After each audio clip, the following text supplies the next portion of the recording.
প্রিয়জনের সঙ্গে ঈদের আনন্দ ভাগাভাগি করে নিতে নারীর টানে বাড়ির পানে রাজধানীর ট্রেন, বাস ও লঞ্চ টার্মিনালগুলোতে ঘরমুখো মানুষের ভিড়। পদ্মা সেতু চালু হওয়ার পর থেকে দক্ষিণাঞ্চলের লঞ্চে নেই সেই চিরচেনা ভিড়। যাত্রী স্বল্পতার কারণে কমেছে লঞ্চের সংখ্যা। তবে ঈদের সময় ভিড় বাড়ে লঞ্চ টার্মিনালে। কোনো ধরনের ভোগান্তি ছাড়া রাজধানী ছাড়ছেন লঞ্চ যাত্রীরা। ঈদের সময় তো যে যাওয়াটা খুব একটা আনন্দের ব্যাপার থাকে। আশা করি ভালো মতন যাওয়া হবে।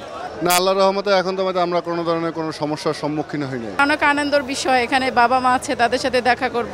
হ্যাপি লাগতেছে, কারণ বউ বাচ্চা আছে, মা আছে, বাবা আছে, পরিবার আছে, আত্মীয় স্বজন সবাই আছে, এজন্য খুব ভালো লাগতেছে।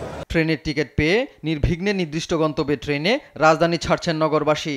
ভ্রমণ সুবিধার্থে ঈদের আগে পরে 10টি বিশেষ ট্রেন চালানোর সিদ্ধান্ত নিয়েছে রেল কর্তৃপক্ষ। স্বস্তিতে ট্রেনে উঠতে পেরে উচ্ছ্বাস প্রকাশ করছেন যাত্রীরা। না, তেমন কোনো ভোগান্তি নাই, এখন পর্যন্ত ভোগান্তি নাই, মোটামুটি ভালো আছে। আগে তো অনেক কঠিন হইতো, মানে উঠতেই পারতাম না, যাইতে পারতাম না। অন্যদিকে সকালে বাস টার্মিনালে যাত্রীদের সংখ্যা কম থাকলেও বিকেল গড়ার সাথে সাথে বাড়তে থাকে যাত্রীদের চাপ। অনলাইনে টিকিট কেনায় ভোগান্তি কমেছে বলে জানান যাত্রীরা। নিরাপদ ঈদ যাত্রার লক্ষ্যে ডাকাতি, ছিনতাই ও হেনস্থা রোধে সার্বিক নিরাপত্তার কাজ করছে আইনশৃঙ্খলা বাহিনী। AH হিমেল, দেশ টিভি, ঢাকা।